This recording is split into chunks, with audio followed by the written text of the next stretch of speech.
नमस्कार, मी सुरेश शिंदे. आपण पाहतात तळेगाव टाइम्स न्यूज. आत्ता आपण मुंबई पुणे महामार्गाला जात असताना बगीचे हॉटेल या ठिकाणी आहोत. या ठिकाणी आपण पाहू शकतो की पावसाला खऱ्या अर्थाने सुरुवात झालेली आहे, परंतु बगीचे हॉटेलसमोर असणारे जे साईडपट्टे आहेत ते अद्यापही दुरुस्तीच्या प्रतीक्षेत असल्यामुळे जे नागरिक इथे थांबलेले असतात त्यांच्या अंगावर पूर्णपणे या ठिकाणी पाणी उडत असतं.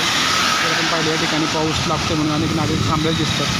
परंतु मोठे वाहन चालक जर आले तर या ठिकाणावर मात्र अनेक जे फोर व्हीलर चालक आहेत कडेने वाहने गेल्यामुळे पाणी हे लांबपर्यंत नागरिकांच्या अंगावर उडत आहे.